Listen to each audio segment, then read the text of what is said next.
안녕하세요. 시장을 배우는 시간, 매경학교 입학하신 여러분 환영합니다. 매일경제TV 머니클래스의 김현서입니다. 안녕하세요. 여러분의 머니 멘토, 머니클래스의 김기은입니다. 단순한 뉴스, 그 너머 돈이 흐르는 원리, 시장이 움직이는 배경, 그리고 내 자산을 키워가는 지혜를 함께 나눕니다. 투자 어렵다고만 느껴지셨나요? 머니클래스와 함께라면 다릅니다. 네, 실전 투자에 꼭 필요한 지식부터 인사이트 쉽게 공부해 보겠습니다. 기은 씨, 오늘 1교시에는 어떤 수업이 좀 준비가 되어 있죠? 네, 오늘 2교시에서는요, MBN골드 김태윤 매니저의 2026년 바이오 주요 키워드 수업이 준비돼 있고요. 2교시에서는 유튜브 원리버 강하나 연구원과 함께 알약대 주사, 다양해진 비만 치료제 수업이 준비되어 있습니다. 여러분의 돈 공부 파트너 머니클래스와 투자부터 주식, 부동산, 또 금리까지 매일 쏟아지는 정보 속에서 진짜 나에게 필요한 건 무엇인지 헷갈림은 줄이고 실력은 높이는 시간. 기초부터 탄탄하게, 실전까지 똑똑하게 차근차근 한 걸음씩 공부하는 머니클래스. 지금 바로 시작합니다.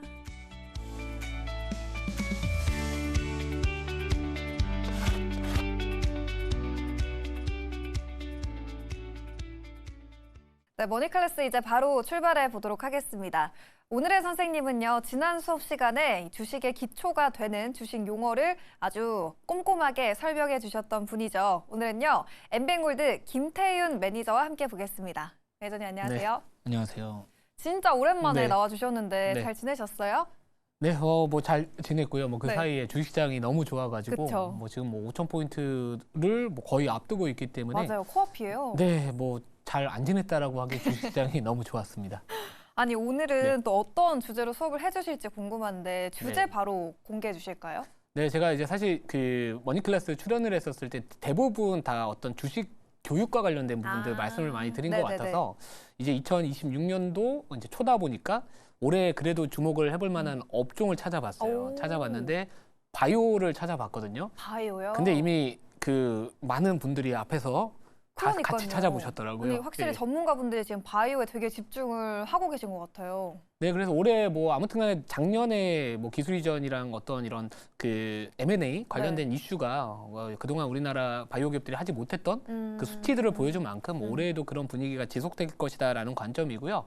뭐 물론 이제 미국의 어떤 통화 정책과 관련된 네. 부분들도 금리 인하에 대한 기대감은 여전히 방향성은 어느 정도 이제 하방으로, 그러니까 인하로 보고 대응을 하는 게 맞기 때문에 거기에 올해 2026년도도 마찬가지로 국내 바이오텍 기업들의 어떤 기술 수출이나 또는 어떤 공동 뭐 연구 개발 뭐 아니면 뭐 이런 지금 시장에서 트렌디한 어떤 기술에 부합하는 우리나라 좀 유망 기업들이 많이 보이다 보니까 네. 다시 한번 올해는 또 이런 유동성 효과 측면에서도 마찬가지로 좋을 거라고 보고 있고요. 특히나 결국에 그 미국의 헬스케어 섹터의 네. 그 기업들, 뭐 빅파마들이라고 하는 그런 기업들이 돈을 벌어야 되잖아요. 근데 그쵸. 올해 전망을 보면은 뭐 EPS 전망치나 이런 것들이 좀 분위기가 나쁘지가 않습니다. 그러니까 결국에 이 빅파마들이 돈을 어느 정도 좀 벌고 있는 상황에서 뭐 블록버스터급 의약품에 대한 어떤 특허 만료 이런 이슈까지도 같이 있다 보니까 뭐 작년에도 그런 부분들이었고 올해는 또 작년에 약간 이 정책 불확실성, 뭐 네. 약가 인하나 또는 그쵸. 어떤 관세에 관련된 부분들에 대한 것들도 어느 정도 불확실성이 해소가 좀 완화됐기 때문에 올해는 그런 부분들도 인해서 더욱더 빅파마들의 더 적극적인 어떤 기술 이전이나 이 M&A 그런 부분들이 좀 부각되지 않을까 이렇게 보고 있습니다. 김태윤 매니저도 오늘 바이오 쪽에서 좀 집중을 하고 계신 것 같은데 오늘의 수업 주제가 그래서 올 한 해 동안 좀 눈여겨봐야 될 2016년의 바이오 주요 키워드에 대해서 파헤쳐 보도록 하겠습니다. 사실 지금 촬영일 기준으로 1월 중순쯤인데 JP모건 헬스케어 컨퍼런스가 끝나고 오히려 바이오주들 좀 기대했던 종목들이 세론이 나오면서 좀 전반적으로 시장 대비 부진한 흐름을 보이고 있어요. 그 안에서 좀 어디에 집중을 해봐야 될지 어디서 기회를 찾아봐야 될지 궁금한데 우선 키워드부터 바로 한번 만나보도록 할게요. 4가지 가져와 주셨네요. 네, 앞에 네 자를 붙이셔야 돼요. 네, 다른 걸 숫자를 읽으시면 안 되는데. 아, 재밌다. 네, 아무튼 네 가지라고 한다면은 뭐 물론 그 ADC.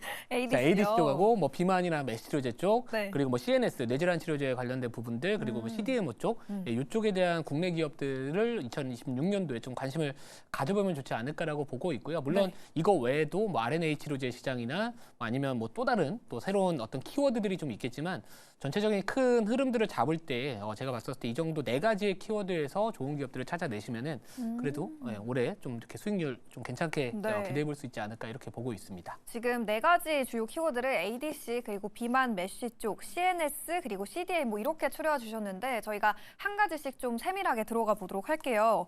우선 첫 번째로 ADC 쪽 항암 관련해서 좀 어떤 투자 전략 세워봐야 될지 궁금한데 ADC 관련해서 좀 이해하기 쉽게 설명해 주세요. 네, 뭐 ADC는 워낙 많이 다 들어보셨을 거긴 한데 네. 뭐 항체약물 접합체를 그냥 영어로 그냥 좀 있어 보이게 만들었다 이렇게 보시는 게 현실적으로 맞고요. 네. 이제 우리가 어떤 암세포나 이런 것들을 타겟을 하려면은 거기다가 이제 독성이 좀 강한 물질들을 거기다 보내줘야 됩니다. 그러니까 제가 이전에 뭐 이렇게 공개 방송을 할 때 좀 네. 어떻게 표현을 했냐면은 우리가 이제 음식 배달을 할 때 네. 우리가 목적지가 있잖아요. 그쵸. 그 목적지가 있고 이제 음식이 있죠. 그러면 음식을 배달을 해야 될 거 아닙니까? 네. 그 배달을 그러니까 내비게이션 역할을 해주는 게 보통 우리가 이야기하는 어떤 항체라고 하면 되고요. 그리고 이 약물, 특히나 이제 암세포를 어떻게 보면 없애버려야 되니까 네. 좀 파괴를 해야 되다 보니까 독성이 강합니다. 그걸 이제 우리가 보통 페이로드라고 얘기를 하는데 이거를 이제 뭐에다가 태워야 돼요. 항체는 이제 항원하고 결합하려는 성질을 갖고 있다 보니까 네. 이제 항체는 내비게이션이라고 아까 말씀드렸죠. 그 목적지까지 길을 안내해 줍니다. 근데 약물은 있는데 뭔가 탈 수단이 없죠. 그래서 그 연결을 해주는 게 링커라고 하는 거고, 그래서 만약에 우리가 목적지, 뭐 음식을 배달하는 그 목적지에 그 이제 배달하시는 분이 음식을 흘렸어요. 그러면 문제가 되죠. 그렇죠. 문제가 되잖아요. 아무튼 간에 맞아요. 가다가 뭐 길이 뭐 울퉁불퉁하거나 네네. 그랬을 때. 근데 우리가 보통 음식을 아까 제가 말씀드렸듯이 페이로드라고 한다면 독성이 강한 물질이라면은 그 목적지까지 배달을 잘못하고 중간에 그게 흘려버리면 그게 보통 요즘에 이야기 나오는 어떤 부작용 이슈, 독성 이슈입니다. 결국에 우리가 어떤 암세포나 그 타깃하는 그 공간까지 가줘야 되는데 중간에 새버리는 거예요.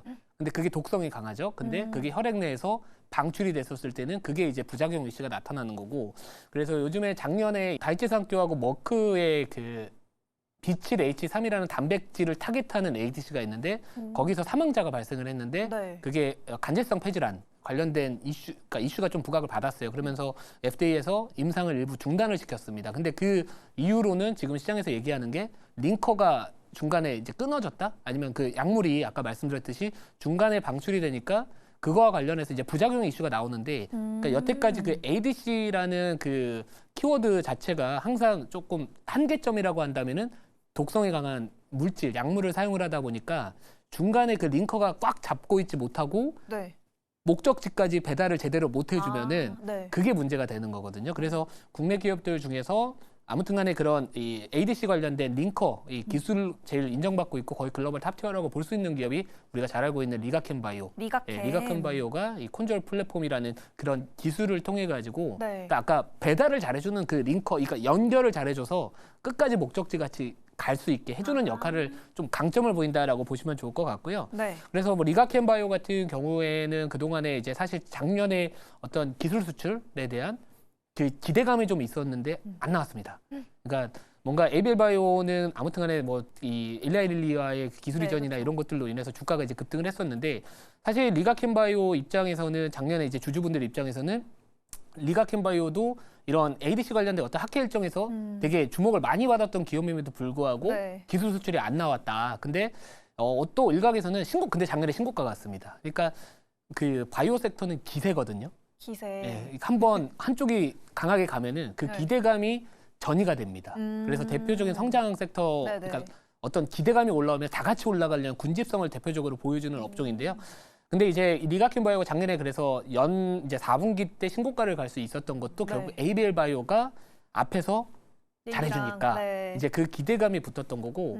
근데 리가켄바이오 같은 경우에는 그러니까 지금 시장에서 아무튼간에 여태까지 기술 이전했던 금액들이나 이런 것들을 보면은 근데 그 밑에 있는 후발주자들이 기술 이전을 뭐 본계약을 체결하지 않고 그냥 단순하게 공동연구 뭐 이런 것들 부분들로 기대감으로 주가가 많이 올라가다 보니 네. 오히려 지금 리가켄바이오가 이제 시가총액 측면에서는 왜 밑에 아직까지 이 기술 이전이나 이런 것들 금액도 별로 안 했는데 이 정도 시가총액. 그래서 싸 보여요. 그래서 리가켄바이오는 약간 그런 논리고 올해 이 다양한 파이프라인에 대한 뭐 예를 들면은 뭐 ADC도 여러 가지 타겟하는 물질들이 다르겠죠. 뭐 대표적으로 요즘에 NO2가 워낙 그 ADC 시장에서 워낙 잘 나가고 있고 하다 보니까 뭐 그쪽에서도 마찬가지로 내성 환자가 생겨요. 계속 네. 그 NO2라는 약을 처방받다 보면은 내성이 생기기 때문에 그 NO2가 워낙 잘 나가고 지금 그 적응증이 확대가 되거든요. 그러니까 거기서 내성 환자나 불응 환자들이 나타나면은 그걸 타깃하는 파이프라인도 지금 개발을 하고 있고 뭐 최근에 익수다라는 곳에서 뭐 임상 데이터 잘 나왔었고 특히나 또 중국의 파트너사인 포순제약도 마찬가지로 올해 또 상업화 관련된 이슈. 그러면 결국에 그 상업화 관련된 부분들이 올해 드디어 첫 상업화에 대한 그 이슈가 또 이 리가켄바이오에 붙을 수 있는 거고 네. 그래서 뭐 지금 ADC는 한계점이 아까 말씀드렸던 이 부작용 문제인데 올해 이제 LCB 뭐 14나 LCB 84와 같은 뭐 트롭트 ADC나 아니면은 그 허투 ADC 같은 여러 가지 파이프라인에 대한 임상 데이터가 연이어서 나올 가능성이 높아서 제가 봤을 때 이제 리가켄바이오는 ADC 쪽에서 역시나 바라봐야 될 것 같고. 눈여겨봐야겠네요. 그러니까 우리가 보통 투자를 하다 보면은 숨겨진 대박주를 찾으시거든요. 근데 궁금하죠, 대부분 진짜. 그런 분들이 이 시장에서 숨겨집니다. 이해되시죠? 그러니까 특히나 바이오텍 기업들 같은 경우에는 네. 기존에 이제 어떤 뭐 빅파마나 기술 이전했던 경험이 있거나 이력이 있거나 아니면 뭐 이런 공동 연구를 하고 있는 기업들은 그래도 다시 또 그런 기업들이 잘할 가능성이 높은 거지. 그동안 어떤 기술 이전이나 공동 연구 없이 갑자기 뭐 뜬금없이 나타나서 뭐 내가 뭐 이런 전략보다는 오히려 네. 그냥 시장에서 잘 알려진 기업들 그리고 그게 더 그동안에 유리한- 기술 이전이나 네. 어떤 공동 연구나 이런 빅파마들과의 연계성이 있는 기업들 위주로 가는 게 제가 봤었을 때 오히려 시장에서 사라지지 않으실 수 있다 이렇게 좀 말씀을 드리고요. 네. 너무 많이 길죠. 종목들이 정말 많거든요. 좀 간략하게 네. 하나씩 설명해 주세요. 네, 그래서 리가켄바이오 네. 이렇게 보시면 될 것 같고 네. 그 인투셀 같은 경우에도 마찬가지로 이 기업도 이제 지금 우리가 주목해야 키워드는 그 삼성 그 바이오에피스, 그러니까 삼성 에피스 홀딩스, 그 삼성 네네네. 그룹과의 그 동사가 갖고 있는 그 플랫폼 기술이 있어요. 그것도 마찬가지로 아까 리가켄바이오처럼 링커에 대한 안전성 요거를 기반으로 이제 그 삼성 바이오에피스 쪽에 이제 그 플랫폼 기술을 제공하고 이제 그쪽에서 이제 신약 개발 이제 하는 구조거든요. 그래서 삼성 이제 그 에피스 홀딩스 어떻게 보면 이제 삼성 바이오에피스 이런 기업들도 이전엔 바이오시밀러를 하다가 이제 신약 개발 기업으로 가는데 ADC 쪽에 대한 관심이 많습니다. 그래서 뭐 ADC 하면은 제가 봤을 때 리가켄바이오, 인투셀, 삼성, 에피스 홀딩스 이렇게 보시면 될 것 같습니다. 최근에 DAC 모멘텀으로 오름 테라퓨틱도 네. 상당히 긍정적인 흐름을 보였는데 이쪽은 어떻게 보세요? 네, 그 ADC의 한계점이 아까 말씀드렸던 어떤 네. 독성이 강한 약물을 쓴다라는 부분들이잖아요. 근데 지금 요즘에 글로벌리하게 제일 주목받는 그 ADC 쪽의 차세대 ADC 기술로서 TPD라는 표적 단백질 분해제 관련된 부분도 주목받고 있고 실제로 네. 2026년도 들어서 미국의 몬테로사 테라퓨틱스라는 회사의 주가가 급등을 했었거든요. 오. 그래서 뭐 아무튼간에 ADC의 어떤 한계점을 보완할 수 있다라는 관점에서 이 DAC 관련된 또 퍼스트 인 클래스로서의 가능성이 높은 우리나라 대표할 수 있는 기업이 오름 네. 테라퓨틱인데 주가가 저가 부분에서 많이 급등을 해서 최근에는 약간 조정이 나오지만 맞아요. 제가 봤을 때 어느 정도 이 차익 실현에 대한 어느 정도의 마무리만 나간다면은 다시 한번 올해 또 주목을 해야 되는 대표적인 국내 바이오텍 기업이지 않나 이렇게 보고 있습니다. 저 이렇게 ADC 쪽 한번 전략을 세워봤고요. 이어서 CNS 쪽도 이야기를 해보고 싶은데 CNS 타깃 기술 제가 검색을 해보니까 정의가 이렇게 돼 있더라고요. 중추신경계를 표적화해서 치료 효과를 높이는 약물을 전달하는 마케팅 기술이다. 그러니까 이게 뇌질환 관련해서 좀 용어를 가져와 주신 것 같은데 여기서의 핵심 포인트는 어떻게 찾아봐야 될까요? 네, 뭐 사실 제가 봤었을 때 그 CNS 중추질환, 그러니까 뇌질환 치료제 관련된 부분들 중에서는 네. 대표적으로 우리나라 이제 에비엘 바이오가 대장주가 되지 않을까. 예, 그래서 아까 말씀드렸듯이 잘했던 기업이 다시 더 잘할 수 잘한다. 있을 가능성이 높은 관점에서 네. 이 CNS 쪽에서는 당연히 에비엘 바이오를 봐야 될 것 같고요. 특히나 작년에 일라이릴리의 어떤 이런 기술 이전 관련된 이슈, 요거는 여전히 뭐 당연히 그 기업의 가능성을 볼 수 있겠지만 요즘 그 알츠하이머 치료제 쪽 관련해서 이 BBB 셔틀이라는 이 뇌혈관 장벽을 뚫고 그 약물을 전달할 수 있는 약물 전달 플랫폼에 대한 그 BBB 셔틀에 대한 이 시장의 프리미엄이 많이 붙고 있다라고 보는데 그 여러 가지 조금 이렇게 기술이 조금 다른 부분들이 있어요. 뭐 네. 대표적으로 이제 과거에 그 알츠하이머 쪽 관련해서는 요즘에 키순나나 이런 상용화된 시판되고 있는 치료제들을 보면은 생각보다 시장에서 흥행을 하지 못하고 있습니다. 왜냐하면 환자들이 느끼는 체감이나 어떤 그 효과 자체가 조금 제한적이다라는 부분들이 있는데 지금 이 로슈라는 회사에서 네. 이 BBB 셔틀을 도입을 해서 임상을 진행을 해보니 과거에 실패했던 게 효능이 나타나기 시작하면서 그게 이제 요즘에 이야기하는 트론티네맙이라는 물질인데 그거와 관련해서 요즘에 임상 또 데이터가 잘 나와주다 보니까 또 많은 빅파마들이 결국에 이 CNS, 그러니까 뇌질환 치료제나 이런 알츠하이머 쪽이나 이쪽을 치료하려면은 BBB 셔틀이 이제는 뭐 옵션이 아니라 필수다. 네. 약간 이 머스트다. 약간 이런 이야기들이 나와주고 있고요.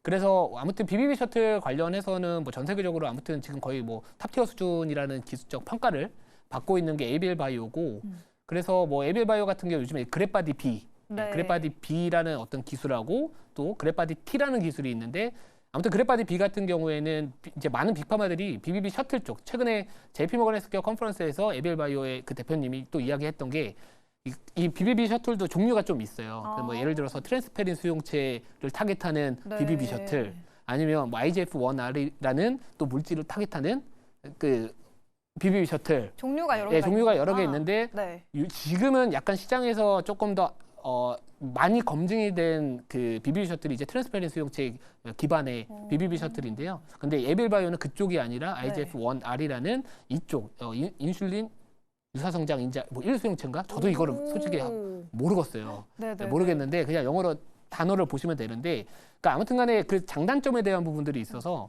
기존의 어떤 트랜스페린 기반의 그 BBB 셔틀 갖고 있는 빅파마들도 이 플랫폼의 어떤 기술의 다양화를 위해서 그 ABL 바이오가 갖고 있는 그 기반의 그 BBB 셔틀에 대한 관심도 분명히 생길 것이다라는 그 대표 이사님의 이 의견들이 좀 있었습니다. 네. 그래서 아무튼 이 CNS 쪽에서는 당연히 뭐 이쪽을 바라보는 게 맞는 것 같고요. 또 이외에 한 가지 뭐 대본에는 없을 것이지만 네. 그냥 간단하게 말씀드리면 G2G 바이오 같은 경우에 우리가 비만 치료제 관련된 그쵸. 이 뭐 주사 제형을 맞아요. 주 1회를 월 당연히 1회로 그렇죠. 바꿔주잖아요. 네. 근데 이 치매 치료제 관련해서 요것도 월 1회 제형으로 할 수 있는. 근데 요즘에 경구용으로 넘어가는 게 트렌드잖아요. 비만을 보면. 그렇죠. 근데 치매 치료제 같은 경우에는 아. 오히려 매일 약을 먹는 게 더 네. 힘들다고 합니다. 들었어요. 예, 네. 환자나 보호자분들 입장에서는 매일 약을 오히려 챙겨 먹는 게 힘들고 그쵸, 차라리 그쵸. 한 달에 한 번 주사 맞는 게 나을 수도 있다. 예, 그런 관점에서 그런 쪽에서의 투자 포인트도 한번 잡아보실 수 있는 종목이지 않을까 이렇게 보고 있습니다. G2G 바이오도 이어서 말씀을 해주셨는데 저희 그래서 연결해서 지금 두 가지 쪽 남아 있죠. 비만과 메시 그리고 CDMO 좀 간략하게 하나씩 설명을 들어보도록 할게요. 비만 치료제 관련해서 D&D 파마텍, G2G 바이오 두 종목 가져와 주셨는데 간략하게 한번 설명해 주시겠어요? JP모건 헬스케어 컨퍼런스에 사실 D&D 파마텍이 대표적인 약간 기대감이 제일 높았던 종목이에요. 굉장히 높았죠. 네, 제일 높았고 네. 뭐 대표적으로 이제 그 D&D 파마텍의 파트너사인 그 메세라. 네, 메세라가 작년에 이제 화이자에 인수가 됐는데 뭐 14조 원대 상당히 높은 금액으로 이제 인수가 됐는데 그 당시에 이제 그 노보노디스크하고 내가 살게 막 약간 예, 이렇게 서로 쟁탈전. 경쟁이 붙었잖아요. 네. 근데 결국에 이제 화이자가 가져갔지만 그만큼 많은 빅파마들이 이런 경구용 비만 치료제 관련된 기업들에 대해서 관심을 많이 받고 있다라는 관점인데 사실 이번에 그 기대감이 높았던 거는 두 가지 이슈가 있었다라고 보거든요. 첫 번째 이슈는 화이자의 이 메세라와 관련된 파이프라인에 대한 어떤 개발 전략과 뭐 어떤 언급들 이런 것들을 기대를 해서 혹시나 네. 이제 동사의 그 경구용 비만 치료제 관련된 이야기가 좀 나오지 않을까라는 기대감이 있었던 것 같아요. 근데 오히려 이번에 화이자에서 발표했던 게 메세라는 강조를 했어요. 메세라가 갖고 있는 어떤 다양한 파이프라인에 대한 가치나 평가 자체는 상당히 좋게 평가를 했는데 거기서 제일 많이 언급됐고 그 캐탈리스트 측면 우선순위를 뒀던 게 장기 지속형이었습니다. 아. 그러니까 거기서 영어로 막 울트라 롱 액팅이라고 나와가지고 결국에 네. 월 1회 주사 제형과 관련된 부분들에 우선순위를 둔다라는 그런 내용들이 많다 보니까 동사 같은 경우는 경구용 쪽이다 보니까 그쵸. 뭔가 이제 메세라와의 연계성을 찾아봤는데 좀 그쪽이 부족했던 것 같고요. 그리고 이제 1월 15일 날 이제 또 D&D 파마텍이 자체적으로 또 발표를 했는데 이제 거기서는 이제 메시로 이제 DD01 관련된 파이프라인에 대한 또 그 기대감. 네. 근데 생각보다 JP모건 헬스케어 컨퍼런스가 기대감이 조금 세론이 나오는 그런 흐름들이 있어서 그러니까요. 조금은 좀 못 갔다 하지만 중장기적으로는 당연히 우리나라 경구용 비만 치료제 관련된 부분들 꼭 그쵸. 봐야 되는 종목 중에 하나다 이렇게 네. 보시면 될 것 같습니다. D&D 파마텍, G2G 바이오까지 비만 치료제 쪽 한번 점검을 해봤고 마지막은 CDMO 최대 수혜주로 꼽히는 또 ST팜이 있죠. 어떤 투자 포인트가 있을까요? 네, 뭐 ST팜은 뭐 사실 제가 작년 내내 주가 빠질 때마다 이거는 빠질 때마다 사도 좋겠다라고 말씀드렸던 그래요? 종목인데요. 네, 그래요. 네, 아무튼 그런 상황인데 네. 우리가 이제 사실 CDMO라고 한다면은 작년에 그리고 재작년에 내내 들었던 내용들. 미국의 생물보안법 생물보안. 관련된 수혜주다 이렇게 이야기가 많이 나왔는데요. 아무튼간에 뭐 작년에 뭐 생물보안법 관련된 부분들 통과하면서 올해부터 이제 좀 그 기대감이 올라올 수 있다라는 관점이지만 네. 결국에 그 ST팜을 제가 주목을 하는 대표적인 이유 중에 하나가 우선은 그 전방 산업이라고 해서 있는 RNA 치료제 시장 자체가 RNA 치료제 자체가 올해도 마찬가지지만 내년에 내후년 계속해서 좀 고성장세가 유지될 가능성이 높고요. 특히나 네. 이전에는 약간 희귀질환 쪽 관련된 부분들에 대한 시장이 컸다면 이제는 만성질환 쪽으로 넘어가는 구조라서 결국에는 이 시장 사이즈 자체가 앞으로 커지게 될 거고 특히나 뭐 노바티스, 렉비오나 이런 최근에 그 RNA 치료제 쪽에서 뭐 중국의 공보험 등재 관련된 이슈 그러니까 중국 내에서도 판매가 잘 될 수 있고 그렇게 되면은 이 ST팜이 원료 의약품을 공급을 하는 회사거든요. 그래 올리고누클레오타이드나 이런 원료를 공급하는 회사다 보니까 이 RNA 치료제 시장의 성장과 함께 약간 반사익을 얻을 수 있다라는 거고 이미 이쪽 시장이 커질 것 같으니까 증설을 이미 하고 있고 더 생산을 늘릴 계획을 하고 있습니다. 그래서 실제로 작년에 제2 올리고동 가동을 시작을 했었고 네. 이름이 좀 웃겨요. 발음을 잘해야 되는데 자, 올리고동. 네. 저 아파트 몇 동 사냐면은 저는 아무튼 그런 맞아요. 상황인데 아무튼 그 올리고동 가동이 시작을 네. 했고요. 그래서 계속해서 이제 생산 캐파 자체가 늘어나게 되면은 전방 산업 올라오면서 우리는 이미 사이즈를 키워놨기 때문에 같이 올라올 수 있다. 그런 관점에서는 뭐 ST팜도 결국에는 이 CDMO 쪽에서 또 주목을 해야 되는 기업이지 않을까 이렇게 보고 있습니다. 네, 이렇게 해서 바이오단 안에서 집중해볼 4가지 쪽 한번 좀 간략하고 세밀하게 저희가 점검을 해봤고요. 올 한 해 동안 이제 바이오 투자를 고민하시는 분들 전반적인 투자 전략이 좀 궁금한데 아무래도 이쪽은 변동성이 크다 보니까 개인 투자자분들이 좀 조심해야 될 리스크적인 요인은 좀 어떤 게 있을지 궁금해요. 어떤 부분을 주의해보면 좋을까요? 네, 우선은 당연히 이제 바이오 섹터는 금리 추이 이런 정책, 이 네. 미국의 통화 정책과 관련된 부분들하고 좀 연계성이 좀 있을 것 같아서 거기에 영향을 줄 수 있는 어떤 이벤트들이 있을지를 보셔야 될 것 같고요. 최근에 이제 한 2026년도 들어서 약간 글로벌 지정학적 이슈가 올라오기 시작을 합니다. 특히나 미국의 어떤 베네수엘라 공습이나 또 그린란드를 네. 둘러싼 이런 지정학적 이슈가 만약에 어떤 또 이 글로벌 지정학적 리스크를 다시 부각시키게 되면은 다시 한번 또 물가에 대한 부분들을 건드릴 수 있다. 그러니까 작년에 연말 정도까지만 하더라도 한 4분기 정도에는 연준은 어차피 이제 고용 지표를 조금 더 우선시하면서 통화 정책을 결정할 것이다. 약간 이런 논리가 있었다면은 최근에 또 막 구리 가격 상승하고 있고요. 막 이런 네. 부분들을 좀 보면은 또 메모리 가격이 상승을 반도체 그쵸. 이쪽이 상승을 하게 되면은 뭐 PC 가격 올라가죠. 스마트폰 뭐 이런 태블릿 PC나 이런 쪽이 올라가니까 뭐 이런 이 물가에 대한 부분들이 다시 인플레이션이 자극되면서 약간 이 통화 정책, 이 금리 인하에 대한 시기가 좀 뒤로 밀리지 않을까? 요게 이제 어떻게 보면은 우리가 좀 네. 계속해서 체크해야 될 포인트인 것 같고요. 그래서 뭐 사실 우리나라 국내 통화 정책보다는 이 미국의 또 통화 정책에 대한 부분들 그리고 뭐 미국의 어떤 차기 연준 의장 누가 될 것이냐에 따라서 시장이 또 기대감이 그쵸. 또 올라올 수 있거든요. 뭐 최근 들어서는 미국의 어떤 캐비넷이 좀 맨 처음에는 우선순위에 있다라고 하다가 트럼프 대통령이 자기 곁에 두고 싶다. 약간 네. 이런 얘기가 나오면서 지금 그 후발 주자가 아니라 그 다음 순위라고 나왔던 케빈 워시가 지금 다시 한번 또 떠오르고 있듯이 아무튼 간에 이런 차기 연준 의장에 대한 부분들 이런 것들 꼭 어떤 그동안의 스탠스를 취했는지 이런 것들을 좀 보셔야 될 것 같습니다. 네, 바이오는 워낙에 좀 금리와 밀접하게 움직이다 보니까 미국 쪽의 통화 정책까지 꼼꼼하게 살펴보셔야 될 것 같습니다. 이렇게 해서 바이오단 안에서 저희가 투자 전략 한번 세워봤고요. 더 많은 종목에 대한 전략 듣고 싶으신 분들은 어디로 가면 설명 들어볼 수 있을까요? 네, 뭐 제가 항상 나름대로 장중에 실시간 정보를 많이 올려드리고 있는 되게 재밌다고 들었어요, 밴드가. 저 혼자만 재밌는 것 같아요. 저 혼자 올리고 혼자 웃고 있는데 아무튼 뭐 바이오 쪽에 관련된 어떤 시장의 이슈뿐만 아니라 뭐 반도체, 로봇, 뭐 자율주행, 우주항공 이런 주식시장 전반적인 내용들 좀 도움되실 만한 내용들을 뭐 밴드나 뭐 텔레그램 통해서 공유를 드리고 있고요. 자 그리고 뭐 항상 뭐 공개 방송에 대한 부분들도 일정을 뭐 밴드 통해서 많이 말씀을 드리니까요. 2026년도 투자하실 때 상처를 이제 계좌를 치료해 주려면은 네. 네이버 밴드 보시면 될 것 같습니다. 아, 밴드여서 네. 네, 더 많은 종목과 섹터에 대한 재미있는 투자 전략 김태훈 매니저의 밴드 또 무료 방송까지 함께 하실 수 있습니다. 저희는 다음 수업 시간에도 유용한 투자 전략과 함께 돌아오도록 하겠습니다. 오늘 말씀 고맙습니다, 네, 선생님. 감사합니다.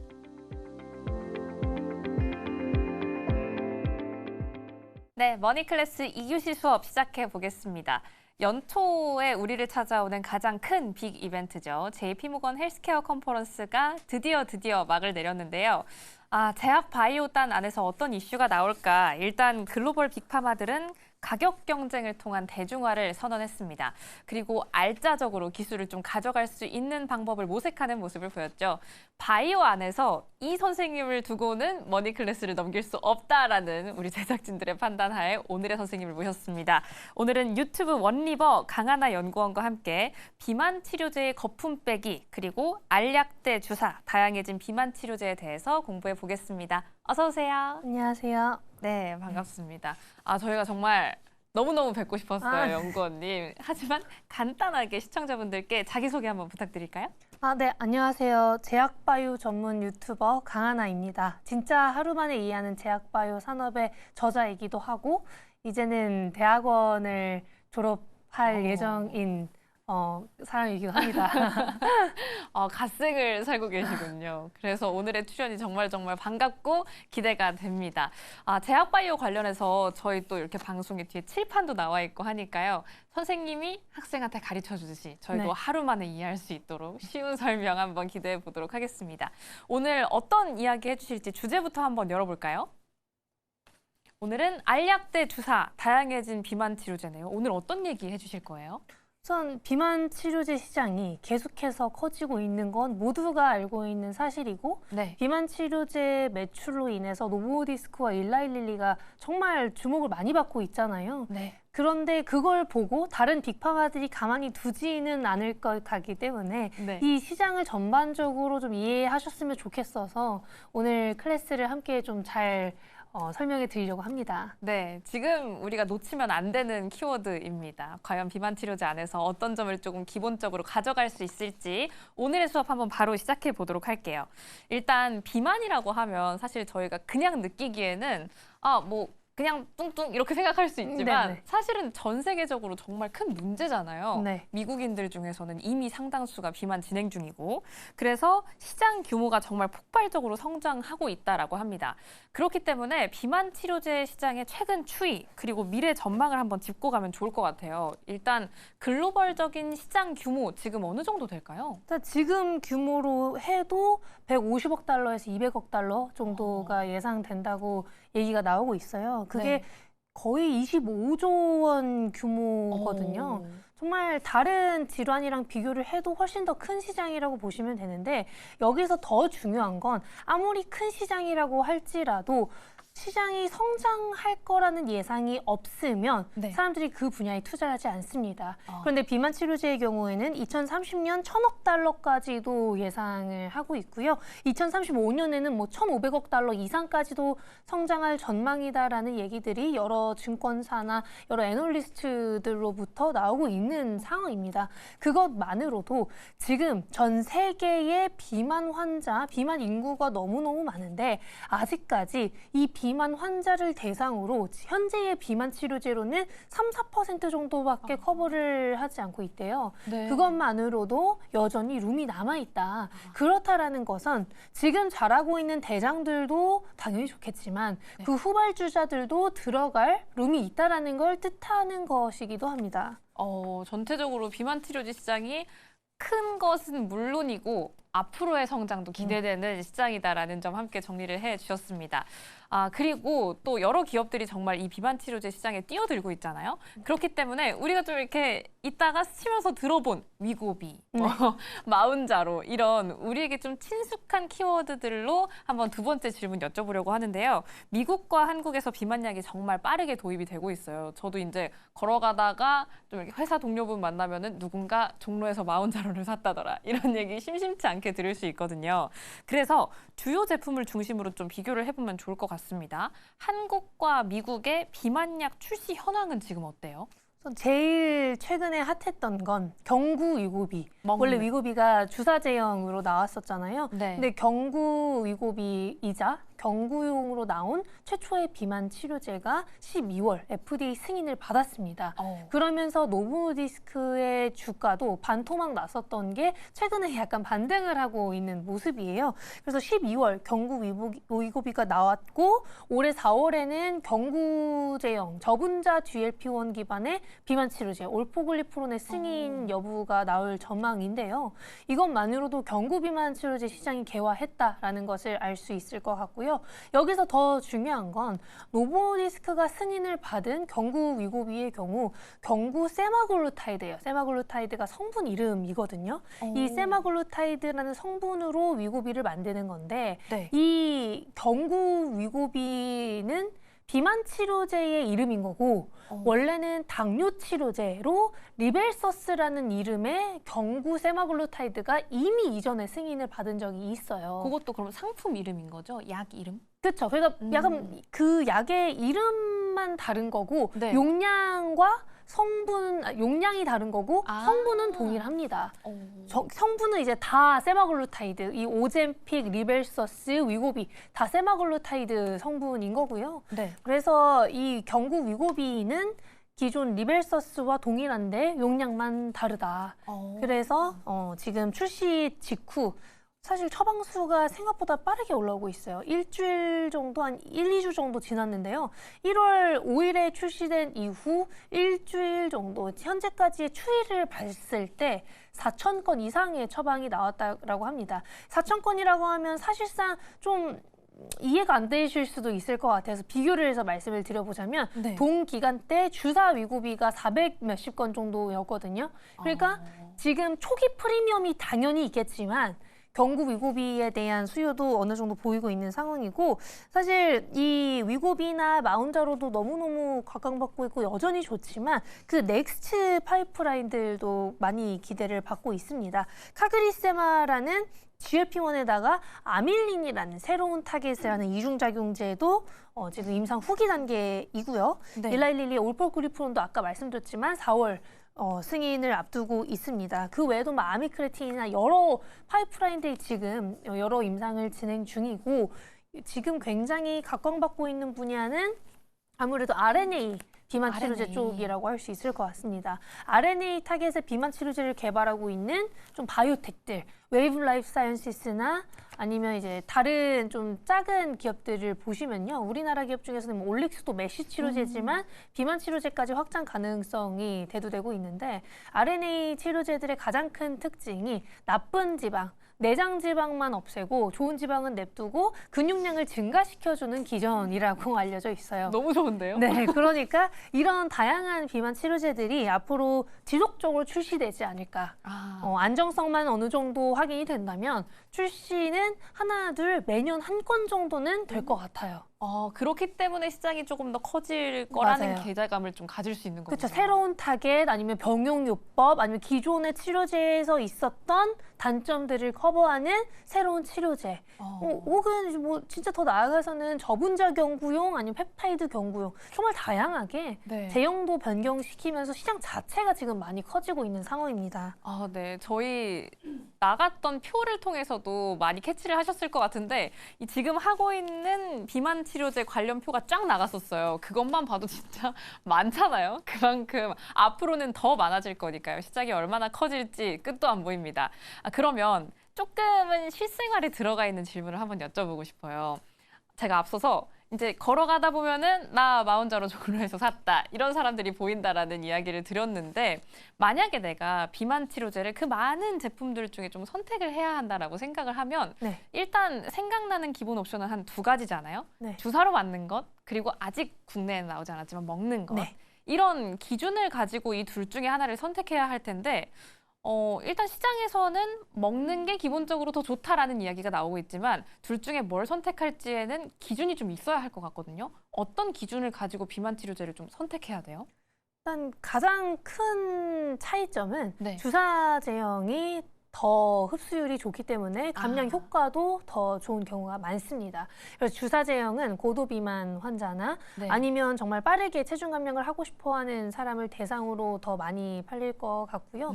일단 처음은 대부분 다 주사 제형으로 시작을 할 것 같아요. 그래서 빅파마들이나 증권사들의 전망치 혹은 이제 제 생각도 반영을 해서 설명을 드려보자면 주사 제형이 70% 혹은 이제 나머지가 경구 제형일 거라고 예상을 하고 있습니다. 경구도 정말 너무 좋지만 말씀드렸다시피 매일 먹느냐 이것도 사실상 되게 편리한 건 아니거든요. 맞아요.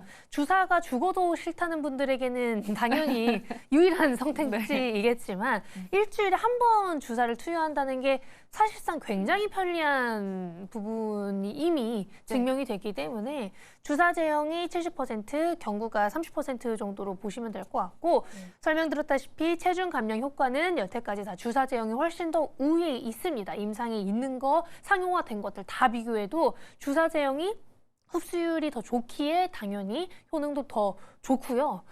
여기서 중요한 거는 주사 제형의 경우 생각보다 사람들이 장기적으로 맞지 않아요. 1년 정말요? 이후 중단율이 생각보다 높은 것으로 나오고 있어서 그 이후에 요요나 근육량 감소라는 부작용을 그럼 어떻게 해소하느냐? 사실상 없죠. 제투약 말고는. 네. 그래서 많은 분들이 경구 제형이 나옴으로써 기대를 하고 있는 부분이 유지요법. 그러니까 경구로 유지를 할 수 있다. 거의 건강기능식품처럼 주사 제형으로 뺀 살을 이 경구 제형 비만 치료제로 유지시키는 게 가장 베스트지 않느냐 이렇게 대부분 생각을 하고 있고요.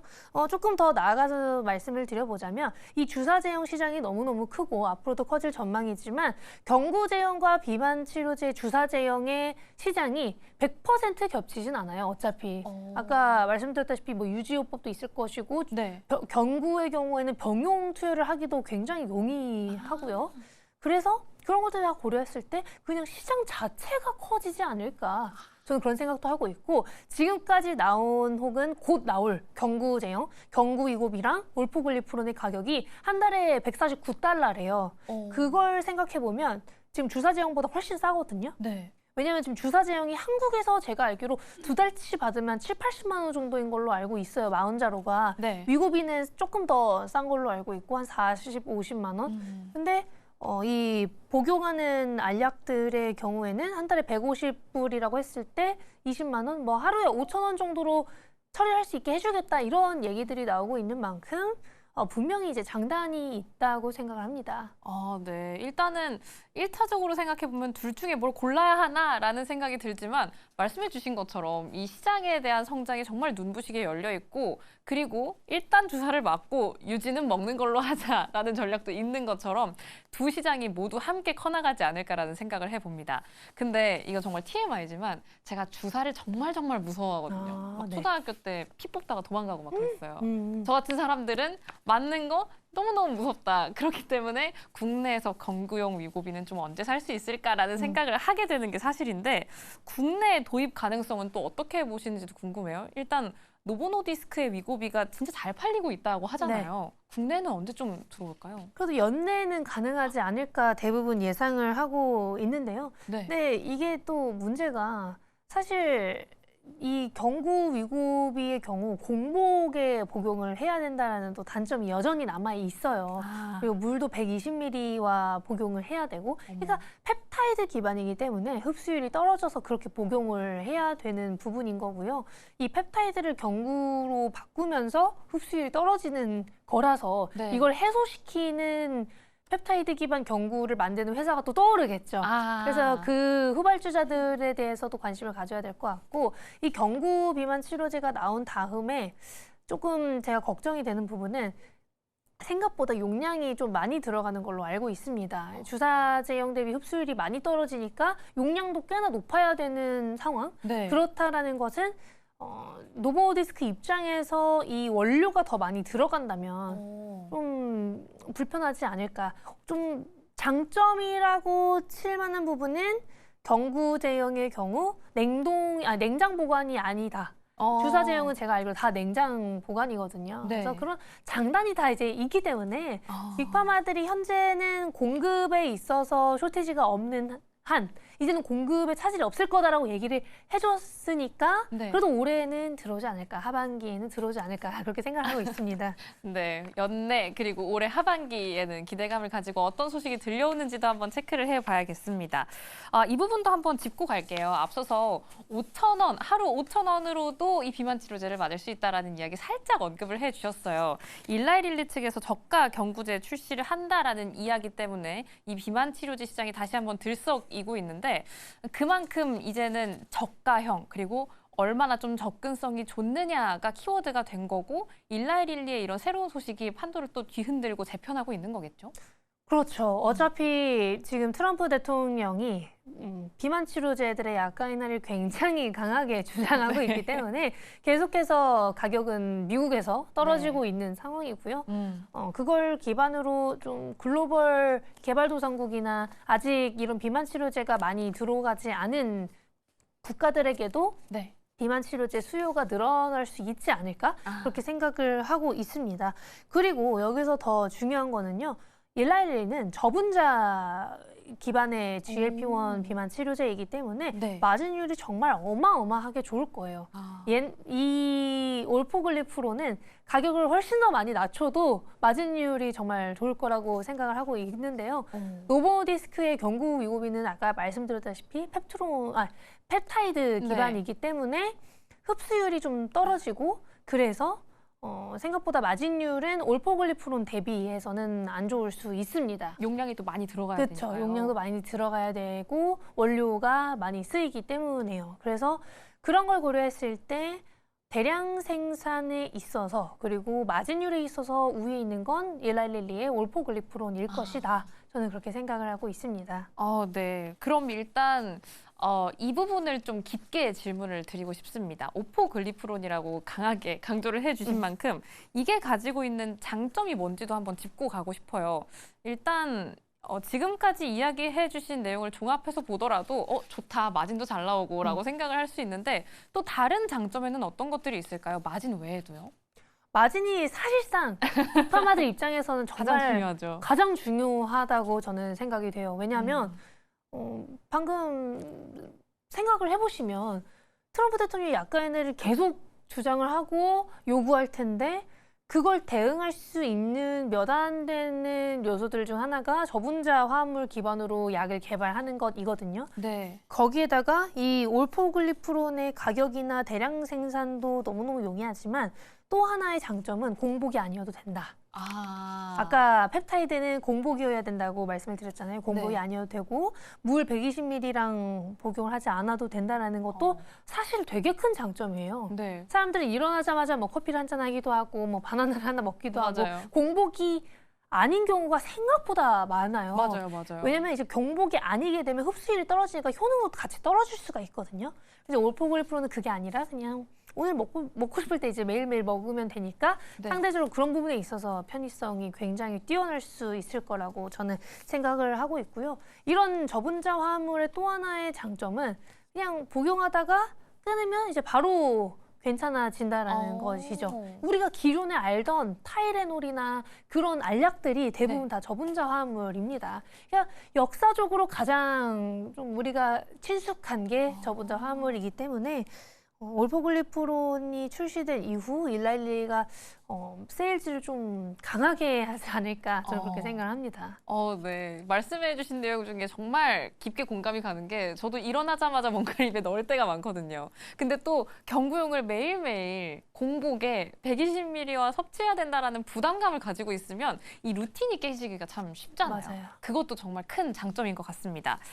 그럼 이렇게 비만 치료제가 우리 삶에 더 깊게 들어오고 일상에 더 많이 퍼질수록 정책도 약간은 변화가 있겠죠. 가장 먼저 생각나는 건 이 비만 치료제도 보험 적용이 되면 참 좋겠다라는 생각인데 비만을 고혈압처럼 장기적으로 관리해야 하는 질환이다라고 땅땅땅 한다면 정책적인 부분에서는 어떤 변화가 생길 거다라고 예상해 볼 수가 있을까요? 이미 트럼프 대통령이 약가 인하를 주장하면서 보험 커버리지를 확대해주겠다고 얘기를 해준 상황입니다. 그래서 이번 JP모건 헬스케어 컨퍼런스에서 일라이릴리의 발표 자료를 보시면요. 메디케어 파트 D에 포함이 될 걸 예상하고 있어서 우리는 P가 떨어져도 Q가 많이 늘어날 거라고 생각을 한다라고 얘기를 해주고 있습니다. 그것 자체가 비만 치료제들의 보험 커버리지 확대가 올해 예상된다라는 점이고 약가가 떨어진다고 할지라도 그들의 매출에는 큰 타격이 없을 수도 있겠다. 그리고 약가가 떨어지면서 오히려 더 많은 국가에 이게 나가게 되고 조금 더 비싼 것에 대한 거부감이 있는 사람들도 쓸 수 있게 되기 때문에 네. 미국이 전 세계 바이오 시장에서 가장 큰 시장, 가장 비만 치료제가 큰 시장인 것을 고려했을 때 미국부터 시작을 하고 그 후에 국가에서 업사이드가 생긴다면 오히려 이 정책으로 인한 약가 인하는 보험 커버리지 확대로 더 큰 수혜를 볼 수 있을 거라고 생각을 하고 있습니다. 그리고 과거 골드만삭스가 비만 치료제 시장 전망치를 상향하던 당시 네. 그 이유 중 하나를 보험 커버리지 확대로 꼽았었다가 트럼프 대통령 당선 직후에 트럼프 대통령이 보험 커버리지 확대 안 한다라고 얘기를 해서 그 부분이 다소 좀